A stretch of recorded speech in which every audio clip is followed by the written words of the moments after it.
Antes de iniciar con los relatos, te invitamos a que nos sigas en Spotify. Te dejaré el enlace en la descripción y comentarios. También, suscríbete y activa la campanita para que no te pierdas lo mejor de Voces de la Noche. Sin más, comenzamos. Condenado. Soy un exmilitar, yo no me di de baja en el ejército, tampoco deserté. El motivo por el cual fui dado de baja fue porque me negué a participar en un operativo que a mi parecer no estaba bien. No puedo dar detalles al respecto, basta con que sepan que había bajas civiles de por medio. Esto fue en el 68, yo tenía 20 años cuando me enviaron a Lecumberri, estuve ahí como unos 3 o 4 años. De ahí me movieron a Sinaloa donde estuve más de 20 años y después fui trasladado a la colonia penitenciaria de las Islas Marías. Cabe aclarar que yo no estuve en una prisión militar porque no se me juzgó como efectivo del ejército, sino como un preso político, y al ser preso político yo no tenía una condena como tal, sino que me iban dando de sentencia en sentencia. Yo llegué a la prisión de las Islas Marías entre el 94 y el 95 más o menos. La colonia penitenciaria era una cárcel muy curiosa, esto era porque toda la operación del penal se derivaba de la certeza que ningún reo podría escapar. Al menos no vivo, quizás salir de la isla no era imposible, pero alcanzar tierra firme nadando, definitivamente no era posible. Así que partiendo de ese principio, toda la seguridad del centro se manejaba de una manera completamente diferente a cualquier otra prisión. Al ser un lugar tan viejo y estar prácticamente a mitad de la nada, y rodeado por decenas de kilómetros, era de esperarse que tuviera un montón de leyendas extrañas.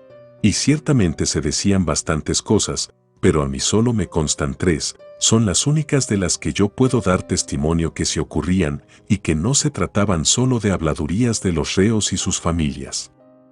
La primera experiencia peculiar que tuve ocurrió una tarde-noche mientras realizábamos trabajos. Estábamos varios presos y quien nos custodiaba, de pronto empezamos a escuchar que alguien estaba cantando. Yo, que era de los más nuevos, me giré extrañado, tratando de averiguar de dónde provenía aquella voz. Era una voz masculina, bastante bien afinada, aparte el canto estaba acompañado por una guitarra. Lo que a mí me pareció más extraño fue que todos los demás parecían ignorar el misterioso ruido. Uno de los presos me dijo que no prestara mucha atención, que ese fantasma se ponía a cantar al menos una vez por semana. Yo ya tenía varios meses y jamás lo había escuchado. El preso me dijo que lo que ocurría era que el fantasma siempre se aparecía en lugares diferentes. Al esfumarse el último rayo de sol, se pararon los trabajos y todos volvimos al interior. Pasaron varias semanas antes de que se volviera a escuchar que de la nada y a la distancia, un hombre se pusiera a cantar y a tocar la guitarra. Yo pregunté entre los reclusos sobre si alguien de casualidad sabía que se escondía detrás de ese fantasma. Nadie supo darme una respuesta concreta sobre el origen de esa cosa, algunos decían una cosa y otros decían otras. En lo que la mayoría estaban de acuerdo es que se trataba del fantasma de un preso que había muerto ahí. Él, en vida, había sido una especie de músico ranchero, se contaba que siempre andaba con una guitarra y le gustaba entretener a sus compañeros cantando.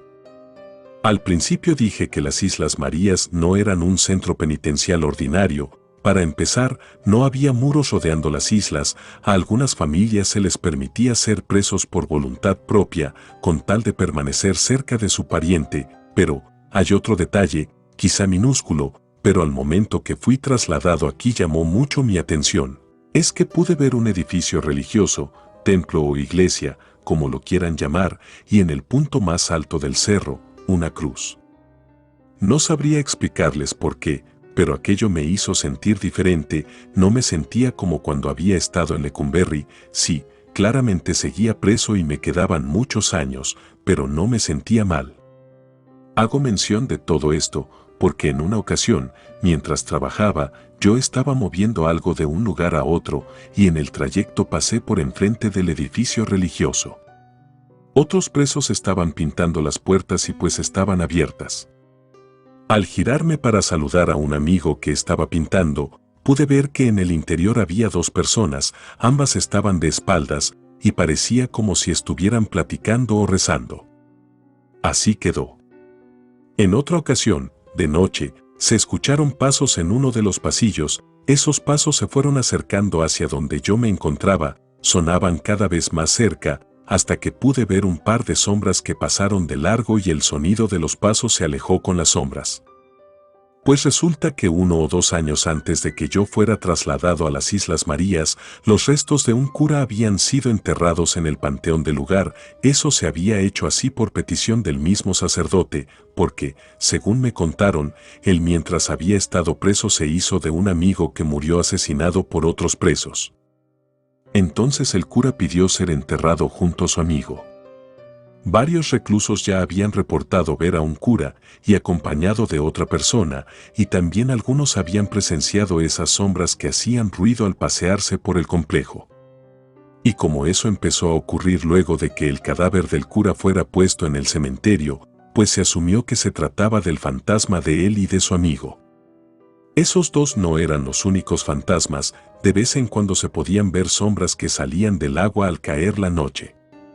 Nunca se acercaban, solo se quedaban paradas en la costa, como mirando hacia adentro, vigilando, al pendiente de que nadie intentara huir nadando.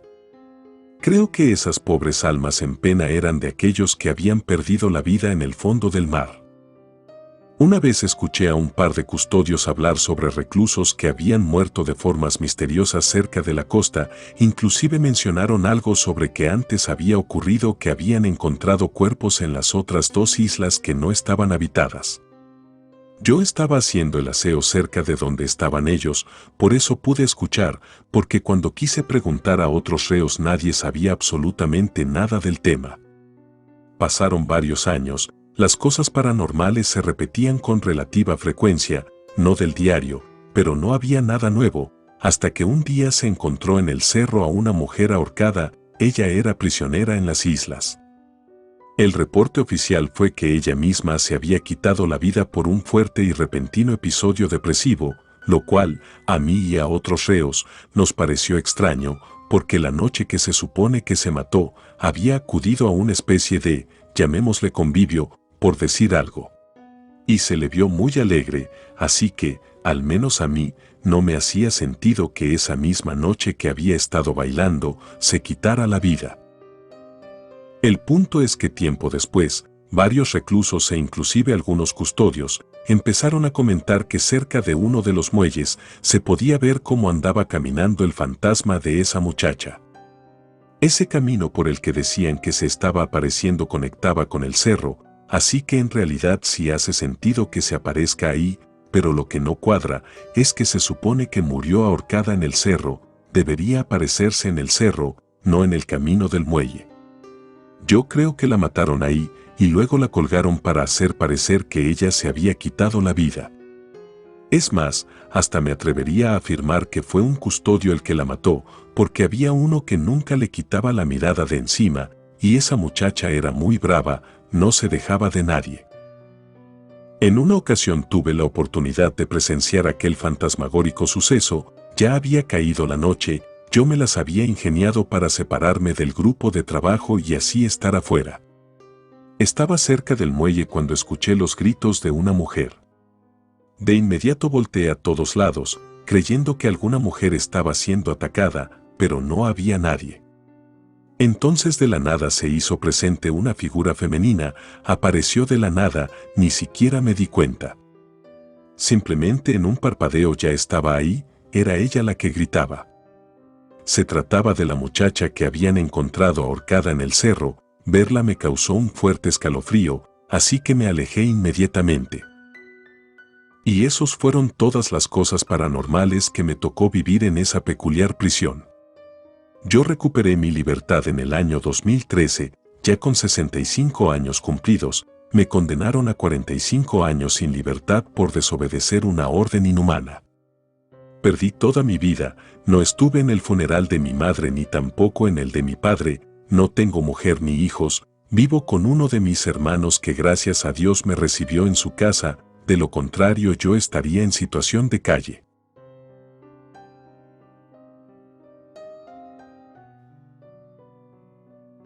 La secta. El suceso que voy a relatar está respaldado por documentos oficiales. Esos documentos tienen la firma del que en aquel entonces era el gobernador de Jalisco y también de algún alto mando de la PGR. Los documentos de los que hablo son una serie de informes relacionados a la investigación de un pesado. Esos informes fueron redactados por la Sedena desde mero arriba, tan arriba que ni el que era mi general sabía quién estaba al mando de la operación.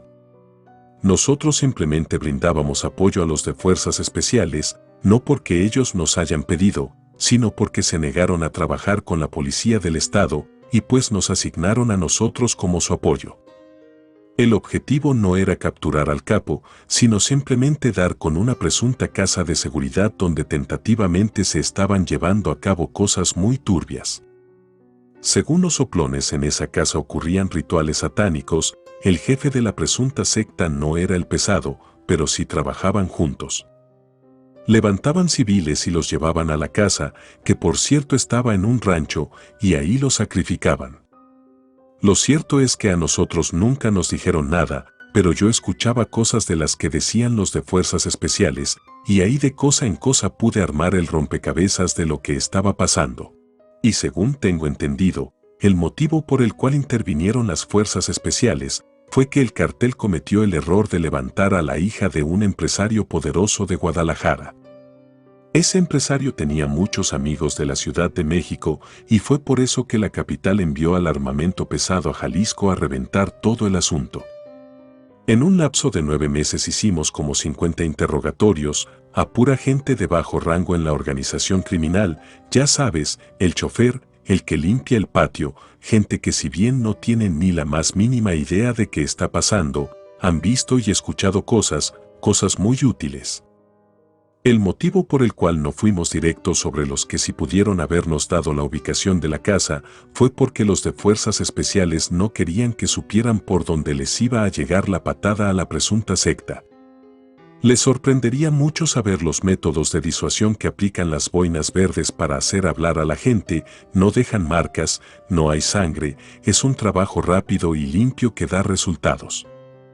Me tocó estar presente en algunos interrogatorios. La gente hablaba de que se hacían exorcismos, de que la cabecilla tenía la capacidad de invocar demonios y de hablar con los muertos. Decían que ese señor había sido bautizado por un vicario de la muerte, cosas raras que la verdad a mí me sonaba a puros disparates. Nadie sabía el nombre del dueño del rancho, los pocos que sabían algo de él solo decían que era ganadero y ni siquiera de los más ricos. Era toda la información que soltaban. Teníamos varios candidatos, pero todos vivían en pueblitos, donde sabíamos que no tenía caso ir a investigar, porque lo más seguro es que tuvieran a toda la gente comprada, además de que seguro trabajan con el narco, y los de fuerzas especiales no querían tener enfrentamientos. En una ocasión, pudimos interceptar un camión de carga en el que llevaban personas a la fuerza, rescatamos a los civiles, nos llevamos al conductor y a su acompañante al cuartel para hacerlos hablar, pero no dijeron nada. Ellos estaban amenazados con que si revelaban algo iban a matar a sus familias. Los dejamos ir. En una ocasión nos metimos en una casa de alguien que no tenía de haber asistido a una de las reuniones en el rancho. Era una mujer mayor, dimos de baja a los que la estaban cuidando, revisamos la casa y encontramos un montón de cosas raras. Tenía un cuarto lleno de ropa manchada de sangre, por toda la casa había figuras extrañas de madera, eran como cruces, pero diferentes, invertidas, pintadas de negro, daba muy mala pinta. La señora parecía ser una bruja, lo cual encajaba con todo lo que se decía que ocurría en la casa de seguridad. La mujer estaba en el patio de su casa, sentada frente a una estatua de la Santa Muerte. Ella estaba rezando en un idioma que desconozco, nos ignoró cuando le ordenamos que se pusiera de pie. La paramos a la fuerza, a ella nosotros no la interrogamos, los de fuerzas especiales se la llevaron, nunca supimos qué le pasó. Lo que sí me consta es que la tuvieron encerrada por 3 días antes de darla de baja. Finalmente, obtuvimos la ubicación del rancho en el que estaba la casa de seguridad. Yo no quiero sacar conjeturas equivocadas, pero se me hizo muy raro que, si tuvimos la dirección un jueves, hayamos ido hasta el sábado, sobre todo porque sabíamos que ese viernes habría reunión de la secta. Pero en fin, llegamos a la casa, no nos encontramos un ejército de sicarios, pero si había al menos una veintena de gente armada. La orden fue dar de baja solo al que nos apuntara, porque necesitábamos gente viva para interrogar, por lo tanto, no podíamos llegar y matar a todos así como así. La casa era muy lujosa, a mí y a otros 2 nos enviaron a revisar la parte sur de la segunda planta, reventamos puertas, quebramos todo lo que había en los cuartos, detuvimos uno, tuvimos que dispararle a otros 3. Al entrar al último cuarto que nos faltaba por revisar, encontramos a la cabecilla del culto. El sujeto estaba parado frente a un espejo, completamente vestido de negro, con un rosario en el cuello y un crucifijo en las manos. Ese crucifijo tenía puntas de metal afilado, era un arma. Su semblante era un tanto siniestro, tenía unas ojeras muy pronunciadas y se veía en verdad delgado, casi esquelético, pero aún así su postura era amenazante, como si dentro de él almacenara una fuerza sobrehumana. No lo sé, es difícil de explicar. Sus ojos estaban rojos y muy hinchados, parecía que llevaba días sin dormir. Le ordenamos que nos acompañara, pero en lugar de eso se sentó en su escritorio, le apuntamos y él rápidamente se puso una de las puntas del crucifijo en el cuello y dijo que se mataría si nos acercábamos. Gritamos que teníamos al líder y todos se acercaron corriendo. Un par de fuerzas especiales se abrieron paso entre mis compañeros. A todos menos a mí les ordenaron salir. En esa habitación solo nos quedamos 4, el tipo extraño amenazando con cortarse el cuello, los de fuerzas especiales, y yo, apuntándole al líder justo en la cabeza. Le mostraron la foto de la hija del empresario y le preguntaron si la había visto. El tipo estaba loco, cuando vio la foto se rió y dijo que los gritos de la muchacha habían ayudado a que el ritual saliera mejor. La voz de ese sujeto era tétrica, hablaba despacio, pero sus palabras calaban hasta en los huesos, al menos a mí se me ponían los pelos de punta cada que él hablaba. Quizá estoy exagerando demasiado, pero creo que ese tipo tenía algún pacto con el diablo. Intentaron negociar con él, le pidieron nombres.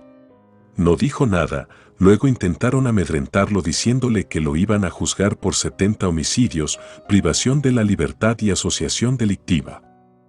El sujeto ni siquiera se inmutó, no le preocupaba ir a prisión, afirmó que él tenía un lugar que lo esperaba en el infierno y que no le importaba nada de lo que le ocurriera antes.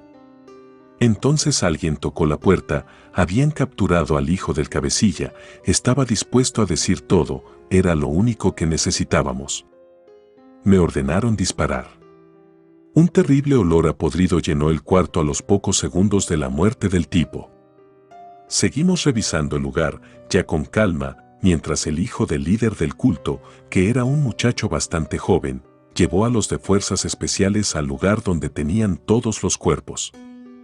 Toda la casa estaba plagada de cosas raras, mucha brujería, vudú, santería, figuras por todos lados, huesos y cosas bien enfermas. Esa gente estaba loca, en serio que no entiendo cómo se pueden hacer esas cosas.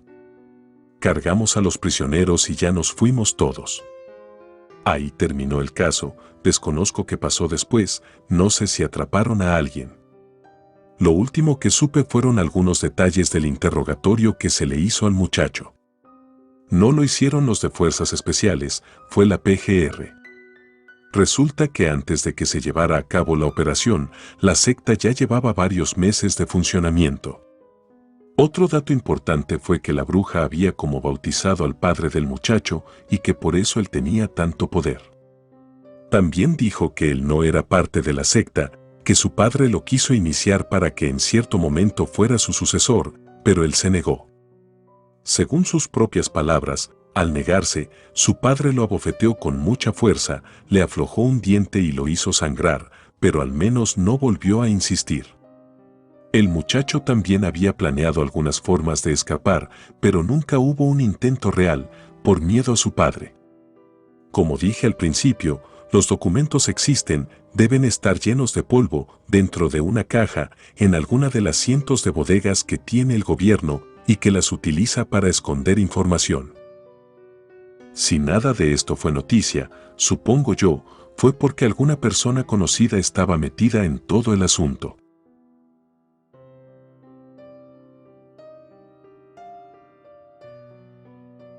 Ojos blancos. Actualmente, soy de la Guardia Nacional, lo que voy a contar no está relacionado con el ámbito militar. Esta experiencia me ocurrió en unas vacaciones que tomé con mi esposa e hijos. Viajamos a Colombia, fuimos a un lugar hermoso, una cabaña, lo mejor de todo era el río que pasaba cerca. Las aguas del río eran tibias, la zona era tranquila, solo se escuchaban algunas aves. Al anochecer, salí junto con mi hijo mayor a buscar algunas ramas o lo que sea para hacer una fogata. La cabaña tenía microondas, pero queríamos pasar un rato afuera, en lo fresco. Caminamos por la orilla del río mientras levantábamos ramas secas, íbamos platicando, apreciábamos el paisaje. De pronto escuchamos que algo crujió y se arrastró, ambos nos quedamos quietos, sospechamos que se trataba de un animal, y debía ser uno bastante grande, pues a los pocos segundos se escuchó un gruñido, como si fuera un felino. Podíamos escuchar cómo inhalaba y exhalaba, sonaba bastante pesada su respiración, igualito que un animal furioso. Debía estar cerca, pero entonces del otro lado del río, de entre los árboles, pude ver que se asomó un gran rostro, con prominentes ojos blancos. Nos estaba mirando directamente. Esa cosa estaba lejos, lo que significaba que había al menos dos de esas criaturas, la que estábamos viendo y la otra que estábamos escuchando. La bestia de ojos blancos avanzó un poco hacia adelante, saliendo de los árboles y quedando al descubierto, andaba en cuatro patas, su cuerpo era deforme y alargado. No sé por qué razón, pero el aire empezó a sentirse pesado, denso, a tal punto que empezamos a sentir que nos íbamos a asfixiar. Pero aún así no movimos ni un músculo, sin duda alguna no queríamos hacer enojar a esos monstruos. Lo que más me preocupaba era que la respiración pesada y agitada parecía estar a pocos metros de nosotros, y la cosa de ojos blancos ya estaba en la orilla del río. Entonces, en lo alto de uno de los árboles, pude ver el rostro de la cosa que habíamos estado escuchando respirar, era como un perro sin pelo, de piel pálida, estaba de cabeza. Quizá era por la poca iluminación, pero me pareció verlo sonreír. Yo estaba completamente hipnotizado viendo sus brillantes ojos blancos, parecían dos focos, luego lentamente se fue perdiendo entre las ramas y se alejó. Me había quedado tan inmerso en esa mirada, que ni siquiera supe en qué momento mi hijo se fue, no hubo ningún ruido, no lo escuché correr y tampoco escuché que se lo llevaran, mi hijo simplemente había desaparecido en un instante. Volteé hacia el río, y la otra bestia tampoco estaba.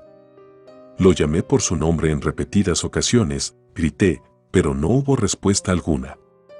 Me puse a caminar deprisa alrededor de la zona, busqué huellas en la tierra, alguna marca, cualquier cosa, hasta que dentro del río vi que estaba flotando una pulsera que yo le había regalado a mi hijo. Corrí y la tomé. El río era un poco profundo, no demasiado, pero no se podía atravesar caminando, la corriente era un poco fuerte. Recuerdo que pensé que quizá cuando yo me distraje mi hijo se había acercado mucho a la orilla y había resbalado, era la mejor idea que tenía en aquel momento. Me asusté y entré en pánico pensando que mi hijo se podría ahogar, empecé a ir en la misma dirección que la corriente del río mientras le hablaba y trataba de ver si de casualidad lo veía debajo del agua o lo que sea. Saqué mi celular y llamé al 123, que es el número de emergencia en Colombia, pedí ayuda, expliqué lo que estaba pasando y luego continué buscando a mi hijo. Del otro lado del río vi uno de sus tenis, yo no me puse a pensar en cómo era posible todo lo que estaba pasando, no me importaba, lo único que yo quería era encontrar a mi hijo. Me crucé nadando, perdiendo mi celular al instante. Ahí cerca había unas huellas, muy separadas entre sí, demasiado diría yo. Las seguí, se metían en la selva, quizá unos 200 metros, no más. Ahí estaba la entrada a una cueva, en las faldas de una elevación rocosa. Era de noche, mi única iluminación era la luna. No podía usar la linterna de mi celular porque lo había perdido en el río. Definitivamente no podía meterme en esa cueva, sería una acción inútil. Maldije con fuerza. Entonces desde el interior de la cueva salió un grito lleno de dolor. Lo primero que pensé fue que se trataba de mi hijo, así que me metí a la cueva, me adentré todo lo que pude, que no fue mucho porque a los 3 minutos de haber entrado casi resbalo, no veía nada. No podía seguir avanzando, tenía que volver a la cabaña por algo para iluminar. Maldije nuevamente, salí de la cueva y comencé a correr con todas mis fuerzas. Cuando estuve de vuelta en la cabaña tuve que contarle a mi mujer lo que estaba pasando, le pedí su celular para poder usar la linterna, le dije que la ayuda llegaría en cualquier momento y le expliqué cómo llegar hasta la cueva para que le dijera a las personas y me alcanzaran allá. Con celular en mano corrí de regreso, llegué hasta el río, avancé a toda prisa por la orilla hasta llegar a donde me había cruzado, crucé nadando y corrí 200 metros hasta la elevación rocosa. Encendí la linterna del celular y con andar despacio y cauteloso me adentré en la cueva. Tantos años de entrenamiento me habían servido, no me sentía cansado a pesar de haber corrido como 2 kilómetros en 10 minutos. La cueva era húmeda y fría, había mucho silencio ahí dentro, se sentía como si el tiempo corriera más despacio, no sabría explicarlo con precisión, era una sensación demasiado extraña, algo que jamás había sentido en ningún otro sitio. Avancé y avancé, y la cueva parecía nunca tener fin, era como por cada metro que yo avanzaba, la cueva se hacía 2 metros más grande. Me tiré al suelo de rodillas y grité el nombre de mi hijo, nadie me respondió, pero a lo lejos alcancé a distinguir varias brillantes luces blancas, de inmediato supe de qué se trataba. Esas luces eran las mismas que yo le había visto a las 2 grotescas criaturas con las que nos habíamos encontrado mi hijo y yo. Así que, si esa cueva era donde vivían los monstruos, entonces ahí debería estar mi hijo, tenía una corazonada que me lo indicaba. Quise acercarme un poco más, pero a los pocos metros las bestias me empezaron a gruñir, lo hicieron de forma tranquila, lo sentí más como una advertencia que como una amenaza. Ahí, muy a mi pesar, caí en cuenta de una cosa, la realidad era que yo no podía hacer nada para salvar a mi hijo, para empezar no traía arma, y esas bestias me superaban en número, el simple hecho de intentar algo hubiera sido cavar mi propia tumba. No es que yo fuera egoísta o que no me importara mi hijo, simplemente es que no podía ayudarlo, no estaba en mis manos en ese momento, tenía que esperar a que llegara la ayuda y ya entre todos quizá tuviéramos alguna oportunidad. Entonces, me resigné, di media vuelta y caminé de regreso. En cuanto salí de la cueva me puse a pensar en si debía esperar ahí a que llegara la ayuda o si debía acercarme al campamento para encontrarlos en el camino y así llevarlos yo hasta la cueva, eso sería más rápido, así que fue lo que hice. Corrí de nuevo hasta la cabaña, ya me estaba sintiendo exhausto, ya habían llegado algunas personas, fui directo con ellos y les supliqué que me siguieran, un par de ellos traían armas con sedantes. Mi mujer me lanzó una mirada de angustia, tenía que traer a nuestro hijo sano y salvo. Mientras corríamos hacia la cueva les fui contando todo. Ellos me dijeron que posiblemente se tratara de alguna especie desconocida, ya que la zona en la que estábamos conectaba con la selva del río Amazonas. Pero en contra de toda lógica, cuando llegamos ya no había ninguna cueva. Yo no me había equivocado, la elevación rocosa era la misma. Todos me miraron confundidos, yo me puse como loco, revisamos el perímetro y no encontramos nada. Nos pusimos a buscar en los alrededores, cubrimos una extensión total de más de 8 kilómetros cuadrados, tardamos horas, no había ni una señal ni de la cueva ni de mi hijo. Yo estaba destrozado, no sabía qué había pasado, volvimos a la cabaña, Fue muy doloroso explicarle a mi esposa que había perdido a nuestro hijo. Fue muy duro. El gobierno colombiano se portó de maravilla, enviaron cuadrillas a buscar, yo me mantuve todo el tiempo también buscando, nunca lo encontramos, ni vivo, ni muerto. Al lugar llegó una persona que conocía esa zona como la palma de su mano, entendía el terreno a la perfección, y cuando yo le hablé de la cueva, me aseguró que no había ninguna cueva en más de 50 kilómetros cuadrados. Perdí a mi hijo en Colombia, unas extrañas criaturas de ojos blancos me lo arrebataron.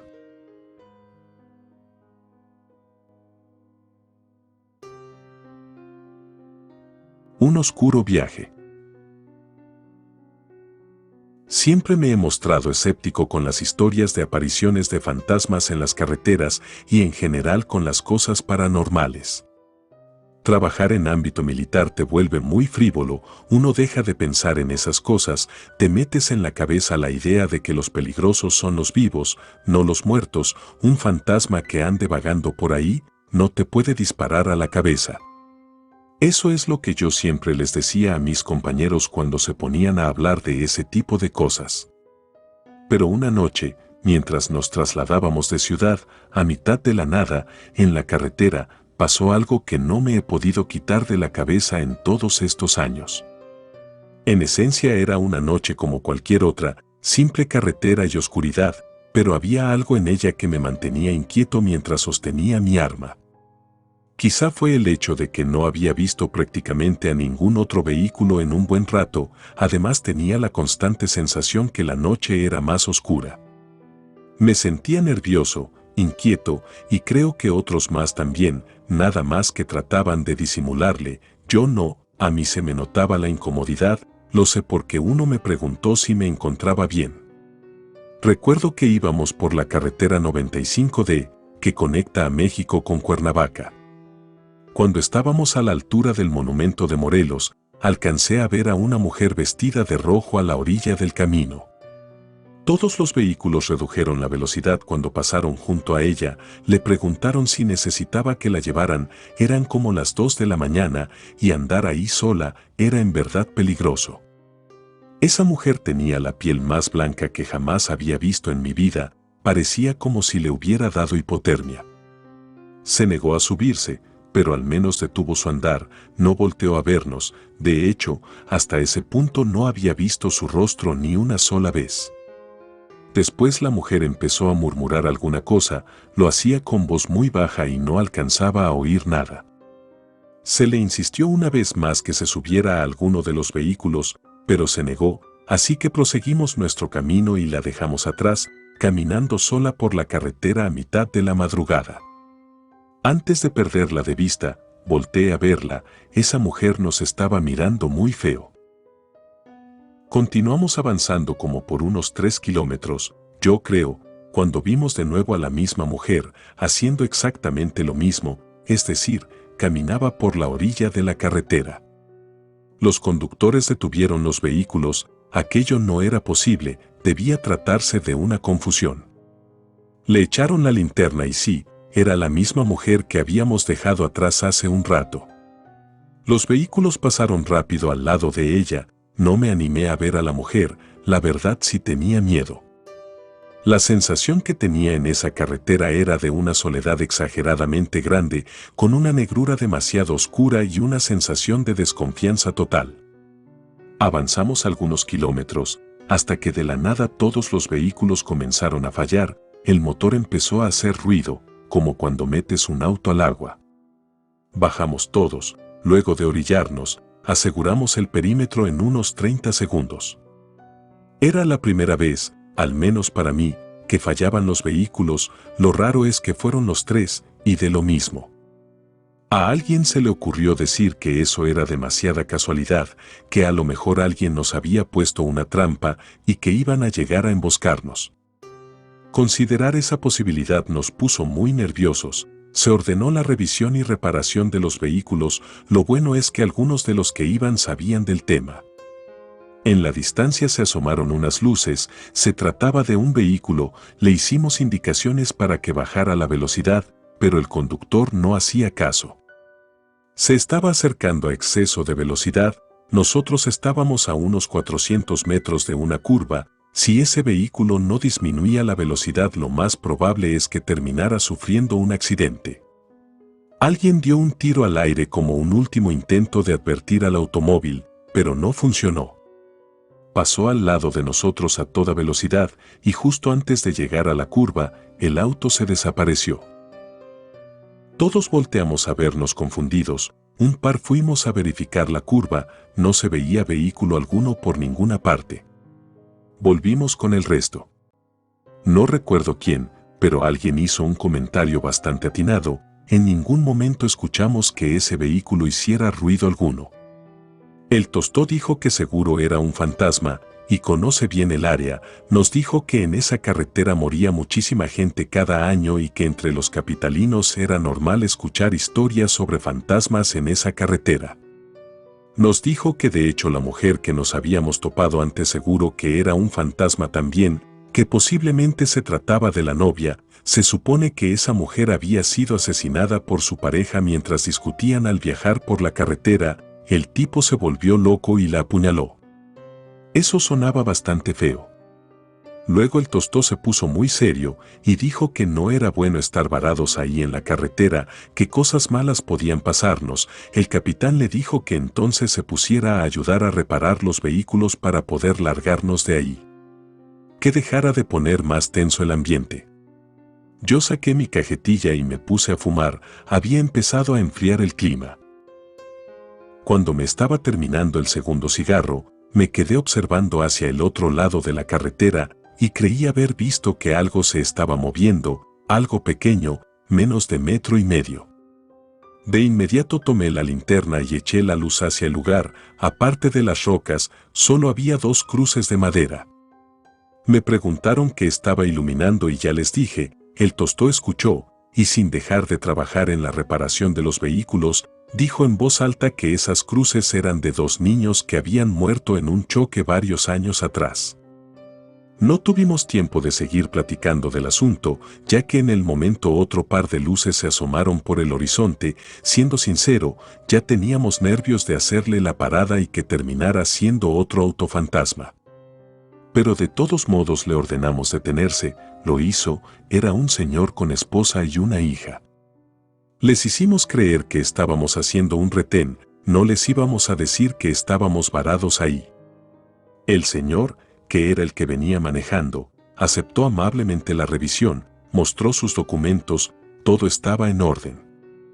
Al civil se le dijo que podía irse, encendió el motor de su auto y antes de irse dijo que deberíamos tener cuidado, que él pasaba por ahí a diario y que por alguna razón esa noche estaba más oscura, que no se veía la luna y eso que no estaba nublado. Nos recomendó tener mucho cuidado y, de ser posible, abandonar el lugar antes de las 3 de la mañana.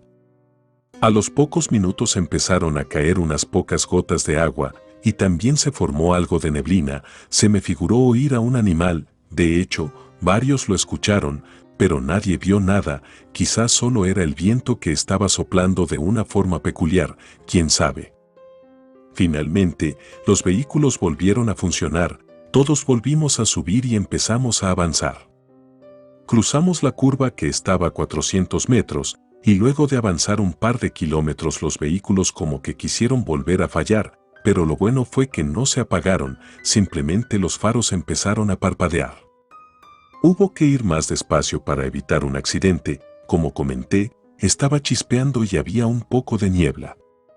Entonces, los vehículos se frenaron, algo se les había atravesado. Me asomé, era la misma mujer pálida, estaba parada a mitad de la carretera, estaba mirando en nuestra dirección, ya no parecía una mujer normal, su postura era rara.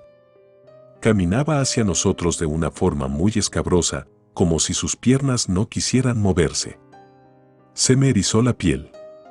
Mientras esa mujer más se acercaba, una espeluznante sensación se apoderaba de mí, y puedo afirmar que mis compañeros también tenían miedo, podía notarlo en sus expresiones. El conductor del vehículo que iba hasta adelante saca la mano y hace la señal de que vamos a avanzar sin detenernos. En ese vehículo iba el capitán, Supongo que él también estaba asustado.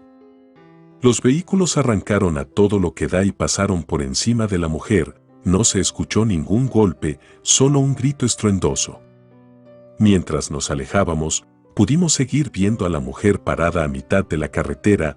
Ya no nos quedó ninguna duda de que se trataba de un fantasma, pues si hubiera sido una mujer, habría muerto cuando los 3 vehículos le pasaron por encima. Varias semanas después estuve platicando con un amigo que es trailero. Él me dijo que también le habían pasado cosas extrañas al viajar por carretera, sobre todo de noche. Solo una última cosa, si van a manejar, tengan cuidado.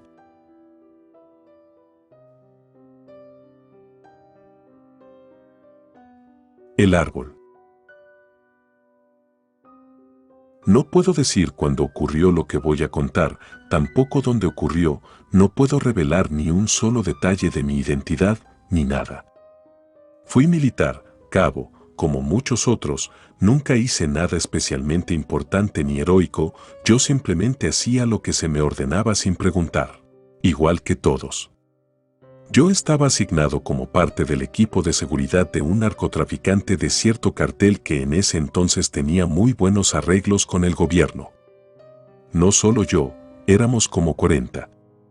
El general siempre andaba con él, otros lo movían, y algunos cuantos estábamos enclavados en su casa de seguridad, y digo casa por no decir mansión. Ahí ocurría de todo, desde fiestas y tratos de negocios importantes hasta entrevistas forzosas y otro tipo de cosas. El lugar tenía una piscina, un enorme jardín, una estancia principal de 3 pisos, equipada con todo lo necesario como para no tener la necesidad de salir para nada por meses. Esas eran las áreas accesibles, pero en la propiedad había una zona con barda, ahí siempre estaba uno de nosotros cuidando que nadie más que el dueño o su gente de confianza entrara. Detrás de esa barda había otro jardín, uno más pequeño, con un árbol en el centro, un árbol seco, todo el año estaba seco, porque nunca se le ponía agua, siempre se regaba con sangre, específicamente con la sangre de la gente que llevaban ahí para los interrogatorios forzosos. El dueño de la casa estaba loco, era un sádico, un terrible psicópata, pero quién sabe, era raro, porque con toda su gente era muy amable, siempre con una sonrisa en la cara, respetado por mucha gente, dentro y fuera del mundo del narco. Su maldad aparecía solo cuando estaba en esa zona privada de su propiedad. En ese jardín estaba la entrada a un pequeño sótano, que es donde se llevaban a cabo los interrogatorios forzosos. Yo jamás bajé. Ya con todo ese contexto, quiero contar las cosas extrañas que ocurrían en ese pequeño jardín, impregnado de muerte. Lo que voy a contar quizá parezca demasiado para algunas personas, pero deben recordar que ahí morían personas de formas terribles y, como dice la gente, cuando una persona muere sufriendo su alma no puede descansar y por lo general las almas en pena suelen manifestarse. La primera situación peculiar que ocurrió desde que me asignaron a la casa de seguridad fue que una noche que estaba haciendo guardia en la entrada del jardín, empecé a escuchar que algo estaba rebotando en el interior de la barda. Era una pelota que estaba siendo lanzada hacia las 4 paredes. No nos tenían permitido abrir la puerta por nada del mundo, a menos que se nos ordenara. Si alguno de nosotros abría nada más porque sí, era una muerte segura. Así que no podía asomarme a ver qué estaba pasando, simplemente avisé por radio de la situación. Solo me respondieron que estaba bien, que ignorara el ruido. Durante una semana estuvo pasando lo mismo, así que un día se me ocurrió comentar lo sucedido con uno de los hombres del dueño. Él me dijo que 2 días antes de que yo llegara, le habían dado una lección permanente a uno de los jefes de plaza. Resulta que esa persona solía visitar mucho al dueño, sobre todo cuando había interrogatorios. Ese señor se la pasaba en el jardín, lanzando una pelota de tenis contra las paredes. Lo hacía mientras le sacaban la información al desafortunado en turno que había sido llevado al sótano. Así que, según me dijo el sicario, ese ruido lo estaba haciendo el fantasma del susodicho, que seguía jugando con su pelota de tenis en el jardín. Una cosa curiosa, no sé cómo le hacían para controlar los olores, digo, los cadáveres se los llevaban, pero tantos litros de sangre debieron haber causado un mínimo de pestilencia, pero al menos yo jamás detecté ningún olor afuera de ese jardín, adentro sí, pero afuera no, ni siquiera cuando abría la puerta, a mí me parece raro.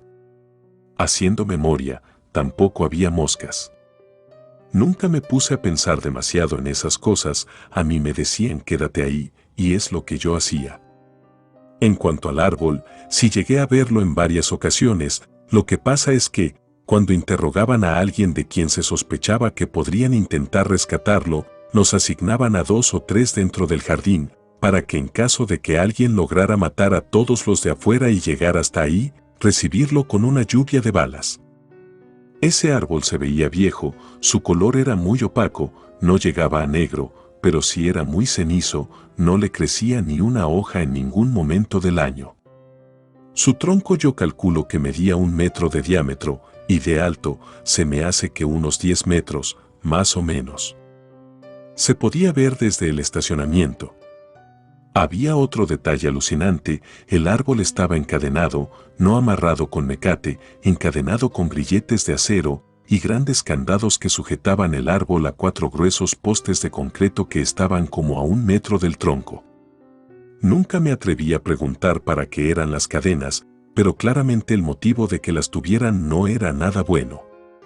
La vibra que emanaba ese árbol era incómoda, se me complica un poco explicarlo con claridad, pero no era agradable. Si te acercabas demasiado podías sentir como si algo te estuviera oprimiendo el pecho, hasta la temperatura del aire era más baja cerca del árbol. Nunca había que darle la espalda a ese árbol, era mala idea, porque cuando no lo mirabas de frente, sino que lo mirabas de reojo, podías ver personas paradas alrededor del árbol, viendo hacia el suelo, dando la espalda. En cuanto volteabas a ver el árbol directamente, esas personas desaparecían. Pero si volvías a darle la espalda al árbol y de nuevo lo mirabas de reojo, esas personas ya las veías más cerca y ya no miraban hacia el suelo, sino que te estaban observando fijamente. Una cosa espantosa. Se decía que si hacías eso muchas veces las personas esas te terminaban alcanzando y te mataban ahí mismo. Me dijeron que llegó a pasarle a 3 cabos, pero yo nunca vi nada. En varias ocasiones, no sabría dar la cifra exacta, pero si fueron más de 10 veces, me tocó ver cómo regaban el árbol. Era una cosa grotesca. En cuanto acababan los interrogatorios, mandaban llamar a uno de los jardineros del dueño, esa persona bajaba al sótano y luego subía con 1 o 2 galones llenos de la sangre del interrogado. Esos galones los vertían en los pies del tronco del árbol, llámenme loco si quieren, pero les juro que ese árbol estaba vivo, yo pude ver cómo se movía cuando le vaciaban la sangre, no mucho, nada exagerado, pero les puedo asegurar que el tronco y las ramas se mecían algunos centímetros cuando les daban sangre. El dueño tenía una relación ciertamente rara con el árbol, le hablaba, lo acariciaba, no dejaba que nadie hiciera contacto físico además de él. Una vez me tocó ver cómo le dieron un tiro a un sicario, él era nuevo, estaba fumando en ese jardín, yo estaba cuidando, había interrogatorio. Ese tipo cuando ya se estaba terminando su cigarro, se le ocurrió lanzarlo al pasto, cerca del árbol. En cuanto el cigarro hizo contacto encendió la hierba, inmediatamente avisé por radio para que trajeran agua y evitar que el fuego se saliera de control. Literalmente pude ver cómo el fuego rodeó el árbol sin tocarlo, las llamas le sacaron la vuelta. Yo no lo podía creer. El dueño tuvo que salir del sótano, estaba de muy mal humor, odiaba interrumpir los interrogatorios, preguntó qué pasó y yo simplemente le dije. El señor sacó su arma y mató al sicario, así, a la brava, sin miramientos ni titubeos, no le gustaba que se metieran con su árbol. Las veces que me tocó hacer guardia toda la noche afuera del jardín, era normal escuchar gritos que provenían del interior. Eso sí estaba raro, porque los gritos de los interrogatorios no se escuchaban, el sótano estaba bien equipado para que ningún sonido pueda escapar de adentro. Así que definitivamente no era normal que se escucharan gritos, además que esos gritos solo se escuchaban cuando no había interrogatorios, no tenía sentido. Nosotros, el ejército, estuvimos brindando seguridad para ese narcotraficante por algunos años. Las cosas cambiaron cuando se terminó el sexenio, el nuevo presidente hizo tratos con otro cartel y nos movieron. Yo no duré mucho tiempo después de aquel sexenio.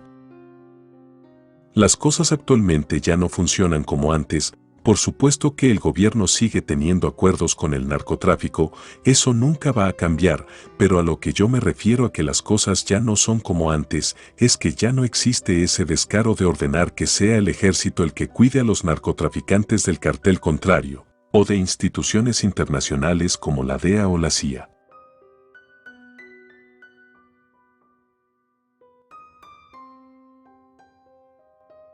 Caminando en el infierno. Soy un ex militar, actualmente me dedico a la seguridad privada. Mi jefe es un empresario que vive en San Pedro, en Nuevo León. La verdad yo no soy mucho de andar contando las cosas que viví en el ejército, porque sinceramente la mayoría no son nada agradables. Pero mi jefe tiene cierta fijación por escuchar relatos así de cosas paranormales y eso, él y yo platicamos poco, porque el señor no tiene mucho tiempo libre, pero siempre que lo hacemos me cuenta cosas así raras que le han pasado, con fantasmas, brujas y nahuales. Las únicas horas del día en las que no está trabajando es cuando está con sus hijos, es divorciado, y a sus hijos también les gustan todos los temas paranormales. Y fue precisamente uno de los hijos del señor el que me hizo el comentario que estaría bien que yo contara la experiencia que tuve el último día que formé parte de las Fuerzas Armadas. Así que me animé a contar mi experiencia. Bueno, yo causé alta en el sexenio de Calderón, lo hice porque yo tenía un par de amigos que ya eran militares y, en una ocasión que pude platicar con ellos, me comentaron que les habían subido el sueldo. Lo que me dijeron que les estaban pagando era más de lo que yo ganaba en donde trabajaba en aquel entonces, así que me enlisté ese mismo mes. Para que se entienda por qué estaba en el lugar en el que me ocurrió la experiencia es necesario que les dé un poco de contexto, solo lo básico. Estando dentro me asignaron a Tamaulipas, que en aquel entonces era el mero infierno, porque los Zetas andaban con todo.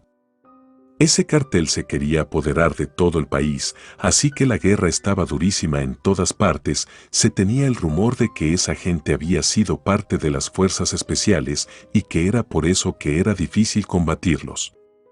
Por aquellos años el cartel de Jalisco creó un brazo armado específicamente para hacerle frente a los Zetas, de hecho, se hacían llamar los Mata-Zetas. Todo lo que restó del sexenio de Calderón, yo me mantuve en Tamaulipas, no en la misma ciudad, pero siempre en el mismo estado. Cuando entra Peña, somos trasladados a Jalisco, para ese entonces los Mata-Zetas ya habían evolucionado al cartel de Jalisco Nueva Generación. Su líder controlaba todo, tenía comprado a medio estado, desde la señora de la tienda de la esquina hasta gente del gobierno. Era muy difícil trabajar, a los que nos asignaban ahí no durábamos mucho, nos movían muy seguido, era como una medida de prevenir que se generaran lazos entre la maña y el ejército. Del 2013 al 2018 estuve en Colima, Guanajuato y Guerrero. Al momento de que sale Peña y entra Obrador somos movidos a Zacatecas, que para ese entonces ya llevaba varios años siendo el campo de batalla entre la gente de Jalisco y la gente de Sinaloa. Zacatecas olía a muerte, estaba lleno de pueblos fantasmas, toda la gente que habitaba esos pueblos huían, claro, si las balas no los mataban primero. Bueno, fue en Zacatecas donde viví la experiencia que me haría causar baja del ejército. Nos mandaron a la sierra, que está detrás del Cerro de la Bufa, estábamos más o menos a la mitad entre el cerro y la carretera Morelos-Cocío. Nos habían enviado a interceptar a un convoy armado de la gente de Jalisco, lo que nosotros no sabíamos era que los de Sinaloa también estaban en la sierra, esperando a ese mismo convoy. Así que a la mera hora se armó tremenda balacera, muchos muertos, solo una camioneta de todo el convoy pudo salir de ahí, cayeron todos los de Sinaloa y del ejército nada más que de yo. Fue de pura suerte, el que me estaba tirando no contó bien sus balas y fue por eso que pude matarlo, para ese momento los de Jalisco ya se habían escapado. Todo esto ocurrió a las 2 de la mañana. Así que ahí estaba yo, completamente solo, en medio de la sierra, a mitad de la madrugada y rodeado de cadáveres. Sin más que hacer, empecé a caminar. No pasaron ni 5 minutos cuando empecé a escuchar ruidos, muchos ruidos que no tendrían por qué sonar a mitad de la sierra. Podía oír pasos, era un andar tranquilo, me parece que era de mujer porque sonaban como tacones, pero el ruido era el que hace un zapato de tacón al moverse por vitropiso. También se escuchaban como si varios espejos se estuvieran quebrando. El sonido, aunque sonaba a la distancia, tenía mucha nitidez. Recuerdo que al mismo tiempo se escuchaban risas, no carcajadas ni nada escandaloso, más bien sonaba como las risas que hay en una charla entre personas. Y a pesar de que ninguno de esos ruidos parecía representar alguna amenaza, yo sentía miedo, no podía correr, ni tampoco podía acelerar el paso, porque durante el enfrentamiento, con tal de evitar ser alcanzado por una ráfaga de balas, me había movido de forma brusca hacia unas rocas y una de mis piernas golpeó contra una piedra con filo. Por supuesto que yo quería correr, pero no quería caerme y lastimarme más, así que simplemente seguí caminando al mismo ritmo. De pronto alguien me llamó por mi nombre. Eso me hizo detenerme de inmediato, no debería haber nadie ahí, así que no era posible que alguien me estuviera hablando. Me volvieron a llamar por mi nombre, era la voz de una mujer. No me atreví a voltear, simplemente giré un poco la cabeza y al ver de reojo noté que a escasos 3 metros detrás de mí estaba una mujer. No alcancé a notar ningún detalle en particular, ni rasgos, ni vestimenta, supe que era una mujer por la silueta, solo por eso. Volví la vista al frente y continué caminando, di unos 20 pasos y volví a mirar de reojo, la mujer estaba a la misma distancia, me estaba siguiendo, avanzaba a la misma velocidad que yo lo hacía. Pero algo en la mujer había cambiado, ahora sí podía notar un par de rasgos en su rostro, era oscuro y creo que tenía cuernos. Fue tal la impresión que me llevé, que casi se me corta la respiración, las piernas me temblaron un poco, pasé saliva y hasta sentí caliente la frente. Me mantuve firme y continué mi camino, sabiendo que esa horrible cosa seguía detrás de mí, temiendo que en cualquier momento pudiera ser atacado. Entonces otro sonido comenzó a sonar, era el cascabel de una serpiente, sonaba muy rápido y muy fuerte, me estaba aturdiendo. Al cascabel se le sumaron un montón de lamentos, aullidos y otros sonidos inentendibles, hasta podía escuchar como si un río corriera bajo mis pies, creí que iba a enloquecer. La mujer volvió a llamarme por mi nombre. Ya no pude controlar aquella situación y decidí voltear, nunca he podido sacarme de la mente lo que vi al girarme. Ahí estaba la mujer, con ropas celestes, cabello a los hombros, de estatura promedio, sus rasgos faciales eran inhumanos. Sus ojos tenían una forma casi recta en la parte de arriba, su frente era prominente y sus pómulos abultados, tenía la barbilla puntiaguda. Ella era muy delgada, demasiado diría yo, toda su piel era oscura con manchas más oscuras, así estaba en pies, brazos, cuello y cara. Estaba descalza, sus dedos, de pies y manos estaban torcidos, atrofiados. Además, sus piernas y brazos parecían estar dislocados. Era una criatura horrible, y si tuve la desgracia de alcanzar a ver tantos detalles fue porque el cielo estaba completamente despejado y la luna brillaba con fuerza. Los ojos de aquella cosa eran profundamente negros y su pupila brillaba igualito que los ojos de un gato o una serpiente. Yo estaba petrificado, sentí como el tiempo se detuvo, esperé que el monstruo hiciera cualquier cosa, pero nada pasó, así que, sin retirar mi vista de la extraña mujer, empecé a dar pasos hacia atrás. Cuando se me ocurría voltear un poco para cuidar de no tropezar con las rocas, aquella empezaba a avanzar, se detenía cuando volvía mi mirada hacia ella. Seguí avanzando hasta que la perdí de vista, entonces me sentí seguro de girarme y empezar a correr, lo hice hasta llegar a la carretera. No porté el uniforme ni un día más, me di de baja inmediatamente. Aquello había sido demasiado para mí. El simple hecho de quitarle la vida a una persona es algo que te cambia por dentro, algo se rompe dentro de ti. Yo ni siquiera recuerdo cuántas personas llegué a matar, criminales por supuesto, pero aún así eran personas, yo perdí la cuenta después de llegar a 100. Pero en aquella ocasión, en la sierra de Zacatecas, 6 de los que iban conmigo eran mis amigos y a todos los vi caer sin vida. Lo que pasó con la horrible mujer con rasgos de serpiente fue la gota que derramó el vaso. Cuando me entrevisté con mi jefe me preguntó cuál había sido la causa de mi baja del ejército y tuve que contarle esta historia. Al principio no me creyó, pero por suerte yo tenía suficiente experiencia como para quedarme con el trabajo. Un día cualquiera, varios meses después, el Señor me pidió que le contara mi historia a sus hijos. Ahí fue que él por fin me creyó, porque repetí todo exactamente igual, palabra por palabra, tal como se lo había contado a él, que es justo lo que les acabo de relatar.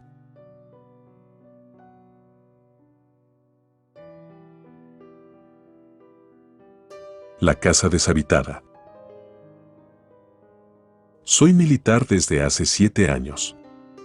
Actualmente estoy ubicado en el cuartel militar Morelos, perteneciente a la Segunda Región Militar, aquí en Tijuana. Un detalle curioso es que hay muchas ciudades de varios estados, en los que cerca de los cuarteles hay centros educativos. A unas 4 cuadras de aquí, hay un preescolar, y un poco más cerca está una primaria. Antes de Tijuana estuve en Nuevo Laredo, ahí hay un cuartel que tiene una primaria y 2 secundarias bastante cerca. Es más, hay otro cuartel que tiene un preescolar dentro de sus instalaciones. Y no es de uso exclusivo para hijos de militares, es un preescolar público. Es raro, bueno, al menos a mí así me parece. Volviendo al tema, aquí en Tijuana todas las actividades criminales están controladas, o al menos permitidas por los Arellano Félix. Esto ha sido así desde los 80, no tengo el dato exacto, pero fue antes de 1990. Esta gente controla todo el estado, y también las tierras que están al sur. El cartel actualmente está comandado por la madrina. No quiero dar más detalles. Todo el asunto de organizaciones y territorios es muy complejo. Por dar un ejemplo, con tal de controlar una ruta que le pertenecía al cartel de Sinaloa, la madrina permitió que una fracción de su gente se fusionara con los de Jalisco y ahí se formó una especie de suborganización llamada Cartel Tijuana Nueva Generación, cuya función es estar siempre en conflicto con los de Sinaloa. Todo ese revoltijo se dio en el 2017 y, como siempre, cada que un cartel nace se desata la violencia. Fue por eso que nosotros fuimos movidos de Nuevo Laredo para Tijuana. Pero el negocio del narco no es lo único que abunda por aquí. Tijuana es rico en leyendas de carácter paranormal. Uno de los que más llamó mi atención fue el de una mujer que se aparece sin cabeza mientras baila. Nunca tuve la oportunidad de verla, lo que me parece bien, porque no me imagino lo horrible que se ha de ver. Yo me enteré de esa leyenda porque uno de los compañeros tenía un hijo estudiando en la preparatoria Lázaro Cárdenas, y según cuenta el joven, en esa prepa todo mundo conoce esa leyenda. También hay otra leyenda que cuenta que, en el Panteón de la Puerta Blanca, se puede ver a una mujer vestida de blanco vagando por el lugar. Esa leyenda me la contó un taxista. Pero sin duda alguna, la leyenda más importante para todos los que estábamos en el cuartel era la de Juan Solado. Él había sido un chapaneco que cuando estuvo aquí, hizo unas cosas terribles que no merece la pena mencionar. El punto es que lo mataron debido a eso, y según nos contaron, él no pudo encontrar el descanso, y dicen que si visitas su tumba en la madrugada, puedes atestiguar las manifestaciones de su fantasma. Recuerdo que, en una de tantas ocasiones en las que nos informaron de una casa de seguridad en la que tenían a personas secuestradas, las cosas salieron un tanto diferentes. Llegamos hasta el lugar, era una casa gigantesca, de varias plantas, no había ningún vehículo ni nadie cuidando el perímetro, rodeamos la casa y entramos por todas las puertas al mismo tiempo, para evitar que se pudieran dar a la fuga. La sala principal era un lugar espantoso, había charcos de líquidos de dudosa procedencia, hongos por todos lados. Apestaba ahí dentro. Empezamos a revisar el lugar, nada en la cocina, ni en el baño, y las 3 habitaciones estaban despejadas. La primera planta estaba completamente sola, no había ni un alma, así subimos las escaleras en formación. En una esquina encontramos un ropero, al abrirlo encontramos claros indicios de que ahí habían tenido a personas retenidas y lastimadas. Ese segundo piso era raro, al recorrerlo pude contar al menos 7 grandes cuadros llenos de moho, pero, a pesar de que se alcanzaba a distinguir muy poco de su contenido, era evidente que los cuadros no eran de cosas agradables. En una de las habitaciones encontramos una cama en pésimas condiciones, llena de manchas. Esa cama olía a carne podrida. No había ni una sola persona. Entonces escuchamos un fuerte golpe y también oímos que alguien tosió. Todos guardamos silencio, la persona volvió a toser, parecía ser alguien mayor y quizá enfermo por el tipo de tos. El ruido venía del tercer piso, creímos que seguramente debían tenerlo encerrado en alguno de los cuartos, luego hubo otro ruido, se escuchó que alguien corrió por las escaleras, así que subimos e hicimos lo nuestro, pero no encontramos a nadie. Lo que sí encontramos fueron restos de lo que parecían haber sido múltiples rituales. Esos restos estaban en todas las habitaciones de la tercera planta. Me refiero a velas, dibujos raros, plantas quemadas, fotos, muñecos con alfileres y otras cosas raras que ni siquiera sé cómo se llaman. Pero aparte de eso, no encontramos nada que nos indicara que alguna persona se encontrara ahí, privada de su libertad. Aquella tos se seguía escuchando, nos ordenaron volver a revisar toda la casa de pies a cabeza, no podíamos cometer el error de irnos y dejar a los civiles ahí. Buscamos puertas ocultas y paredes falsas, pero no logramos encontrar absolutamente nada. Lo raro era que todos podíamos escuchar a una persona toser. La situación estaba muy rara. A la tos se le sumó otro ruido, se escuchó como giró una llave y se empezó a tirar el agua. El ruido venía de la segunda planta, nos movilizamos y en efecto, la llave de uno de los baños estaba abierta, un compañero la cerró. Todos volteamos a vernos extrañados. Recibimos una transmisión de radio, era de los compañeros que se habían quedado en los vehículos, nos estaban comentando que estaban viendo a una persona parada cerca de la ventana de la habitación, más al norte del tercer piso. Otro compañero y yo subimos corriendo, al llegar efectivamente estaba una señora viendo hacia la ventana, o sea que nos estaba dando la espalda. La señora estaba en bata y tenía el cabello completamente mojado, todavía le escurría agua, como si acabara de salir de bañarse apenas unos minutos antes de que nosotros llegáramos. Le hablé a la señora, pero ella tosió, era exactamente la misma tos que habíamos estado escuchando antes. Le insistí a la señora y entonces volteó. Se veía completamente normal, estaba un poco pálida, pero no tenía golpes ni nada. Le pregunté si estaba bien, ella no me respondió, solo se llevó el dedo índice hacia su boca y nos indicó que guardáramos silencio, luego fijó su mirada justo detrás de nosotros, algo estaba viendo. Mi compañero y yo nos pusimos en alerta y sin mover ni un solo músculo, nos preparamos para disparar. Nos hicimos señas con los ojos y volteamos dando un tiro cada quien. No le dimos a nada porque no había nada, las balas impactaron en el concreto. El ruido de los disparos hizo que el resto de compañeros subieran corriendo. Cuando regresamos la vista hacia la señora, ya no estaba. Luego de explicar lo que había pasado, decidimos que ya había sido suficiente y todos salimos de la casa. Procedimos a revisar el terreno que estaba detrás de la enorme casa, olía terriblemente mal, olía a muerte, a podrido. A unos 40 metros encontramos una fosa con cadáveres. En un primer vistazo alcancé a contar unos 8 cuerpos. Entre esos cadáveres estaba el de la señora que habíamos visto en el tercer piso. El resto del operativo ocurrió con normalidad. Algunos meses después estuvimos realizando vigilancia en un buen tramo de La Rumorosa, lo hacíamos durante la madrugada. Ahí sí que me tocó ver cosas raras. Para los que no conocen, La Rumorosa es la carretera que conecta Tijuana con Mexicali. Esta carretera atraviesa un enorme y peligroso tejido de rocas, del otro lado de ese tejido de rocas está Tecate. Bueno, haciendo vigilancia, me tocó ver a la enfermera que se aparece. En una ocasión nos pasó algo raro, íbamos en los vehículos cuando el que iba al frente atropelló a un muchacho que iba en una bicicleta, el muchacho salió de la nada. Todos nos detuvimos, pero al revisar no encontramos ningún cuerpo, solo quedó una bicicleta toda abollada. Hubo una ocasión en la que un compañero se dio un tiro, él iba en uno de los vehículos que habían salido a patrullar por el área de la presa, fueron durante la madrugada. Al momento en que regresan, escucho un escándalo y me levanto para ir a ver qué era lo que estaba sucediendo. Resulta que el compañero estaba vuelto loco, gritaba, manoteaba, su rostro era de terror, entre varios intentaban detenerlo, pero era inútil, afirmaba que había visto volar al diablo. Se intentó de todo para tranquilizarlo, pero terminó por darse un balazo y murió.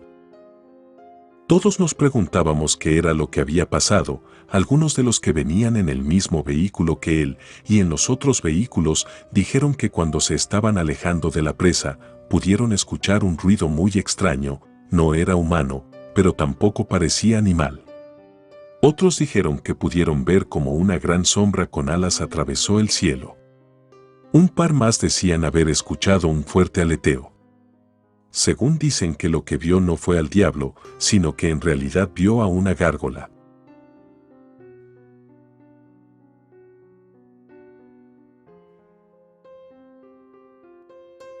En la Sierra de Durango.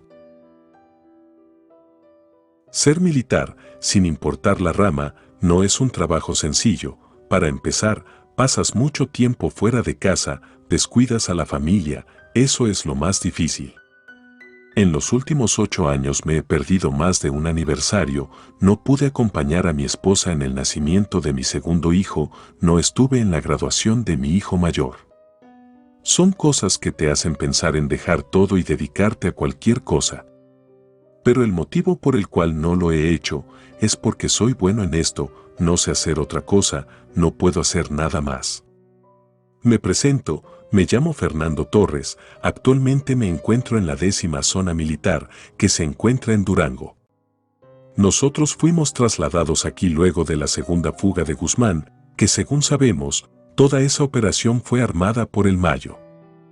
En estas tierras, ese capo es una leyenda, respetado por muchos, pues él controla la entrada de la coca colombiana hacia Estados Unidos. Aquí en Durango hay de dos, o lo respetas o le temes, no hay más, es precisamente por eso que el trabajo se complica muchas veces. Ese es el motivo por el cual casi no se han hecho grandes operaciones en el estado, no darían resultado, si en Sinaloa no funcionan, menos aquí. Pero si bien, en Durango todo se maneja de forma discreta y a pequeña escala, todo el tiempo andamos patrullando y dando recorridos. No conozco todo el estado a la perfección, pero sí he estado en varios lugares que dan mucho de qué hablar, hay bastantes cosas que podría decir sobre el espinazo del diablo, pero podría hablar de eso durante media hora y no terminar, y a mí me gustaría hablar de varias cosas, basta con que sepan que muy independiente de todo lo que se pueda decir de esa carretera, yo, y otros más de mi tropa, en una ocasión vimos un ser volando entre la sierra. Hay otro lugar, que de hecho está relacionado con el ejército, es un tramo de unas vías del tren.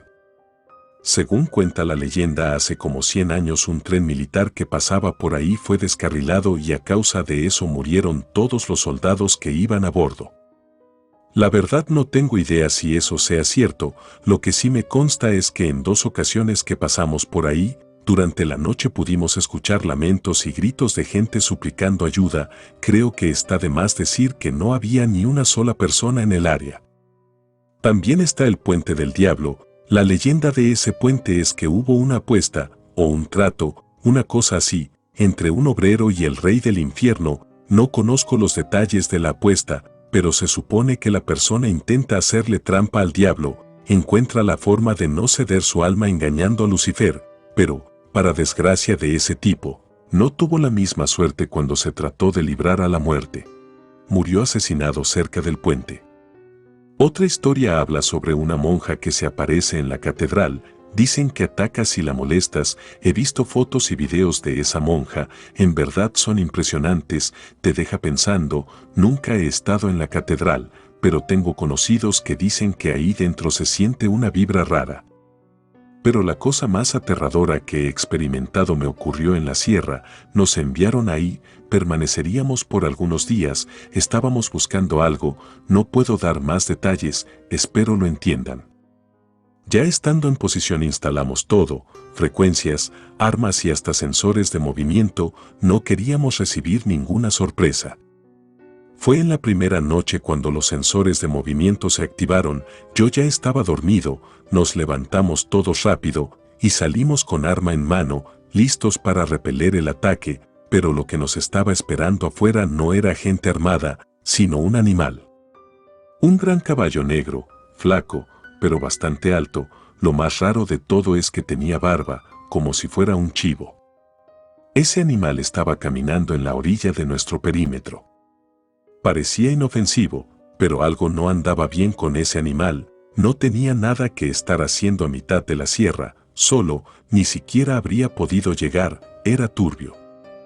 Las 2 noches siguientes fue la misma cosa, a mitad de la madrugada el caballo activaba los sensores de movimiento. Llegó la 4ª noche, al igual que en las ocasiones anteriores se encendieron los sensores de movimiento, creíamos saber cuál era la causa, o sea el caballo, así que simplemente revisamos por protocolo. Vaya sorpresa la que nos llevamos al encontrar un montón de cadáveres de animales regados por todos lados, algunos de los cuerpos todavía estaban frescos. La escena era terrible, jamás había visto tantos animales muertos y definitivamente nunca me imaginé que vería algo tan grotesco. No entendíamos en qué momento todos esos animales habían llegado ahí, alguien o algo los había dejado, pero aún así las cosas no cuadraban porque no es físicamente posible poner esa cantidad de animales al mismo tiempo, dispersados a lo largo de 200 metros cuadrados. No había manera de encontrarle una explicación lógica. Tuvimos que avisar a la base y nos dijeron que no moviéramos nada, era un asunto de relevancia nula, que en cuanto pudieran enviarían a alguien a levantar a los animales. Por suerte tardaron menos de 12 horas porque no me quería ni imaginar la peste que tendríamos que soportar si todos esos cadáveres entraban en un estado avanzado de descomposición. Desconozco la cifra exacta, pero yo conté al menos 50 animales muertos. Debido a ese suceso, tuvimos que reubicarnos, nuestras nuevas coordenadas de acampado estaban 4 kilómetros más adentro de la sierra. No sé por qué, pero recuerdo que en cuanto nos dieron la nueva ubicación, tuve una sensación extraña. La primera noche que estuvimos en la nueva ubicación no se activaron los sensores de movimiento, eso parecía ser algo bueno, para variar, fue una noche tranquila. Pero la noche siguiente pasaron cosas anormales, por decirlo menos. Una bola de fuego nos estuvo rodeando, literal, pasaba por encima de nosotros hasta perderse en el horizonte y a los 10 minutos volvía a pasar, así estuvo como 1 hora. No nos atacó, tampoco hizo nada amenazante, creo que esa cosa, sea lo que sea que haya sido, estaba consciente de que su simple presencia ya nos ponía de nervios. A nosotros los militares nos entrenan para enfrentar amenazas bélicas, nos preparan en operaciones de búsqueda y rescate, infiltración, cosas como esas, pero no existe ningún curso en el que te enseñen a cómo lidiar con amenazas de índole paranormal. Tengo un muy viejo amigo que decía, somos soldados, no cazafantasmas. La noche siguiente fue tranquila, no ocurrió nada malo, y la noche que le siguió fue igual. Pero una noche después, cuando creíamos que las cosas raras habían terminado, los sensores de movimiento se volvieron a encender, salimos temiendo que pudiéramos llevarnos un susto. Pero en esta ocasión no era ningún animal lo que activó los sensores, era un viejo. Venía caminando hacia nosotros. Se le preguntó qué quería, pero nos ignoró, su andar era torpe, utilizaba bastón, tenía yo creo unos 80 años, más o menos. El viejo seguía acercándose, eso ya no nos gustó, no era normal, estábamos ubicados a mitad de la nada, como demonios ese viejo había llegado hasta ahí. Le apuntamos y le ordenamos que dejara de avanzar, él nos lanzó una mirada cansada, no habló, pero nos dio a entender que tenía sed, lo dejamos acercarse para darle un poco de agua. Le dimos un lugar para que se sentara en lo que saciaba su sed, supusimos que el señor no era una amenaza y le pusimos el seguro a las armas. El capitán se sentó ahí con él, y le preguntó qué estaba haciendo ahí con nosotros. Él respondió que éramos nosotros los que estábamos con él, porque afirmaba que ahí era su territorio. Se le preguntó si acaso pertenecía al narco o como porque un pedazo sierra desértica sería de él. El viejo volteó a ver al capitán y le dijo, yo soy el diablo. Cuando dijo esas palabras, por ese par de segundos, el aire se sintió más frío. El capitán lo tomó con calma, de hecho, se rió y le dijo que bebiera más agua, que porque ya estaba alucinando. El viejo, sin dejar de ver a los ojos al capitán, y sin parpadear, preguntó por el gran caballo negro con barba. Eso nos dejó perplejos a todos, ese viejo no era normal. El anciano se levantó y vomitó, de su boca salió un intestino negro y lleno de moscas. Luego el don se alejó caminando, eso, sin duda alguna, había sido la cosa más rara. Pero no termina ahí, la noche siguiente llegaron hasta nuestra ubicación un par de camionetas, se armó un enfrentamiento. Ganamos, los matamos a todos, de nuestro lado únicamente hubo una baja, mi compañero, el cabo Gilberto, él cayó muerto justo donde había vomitado el anciano la noche anterior. Nos retiramos de la zona antes de la siguiente noche, no tengo del todo claro qué fueron todos esos fenómenos que tuvimos la desdicha de presenciar. Relatos escritos y adaptados por Ramiro Contreras.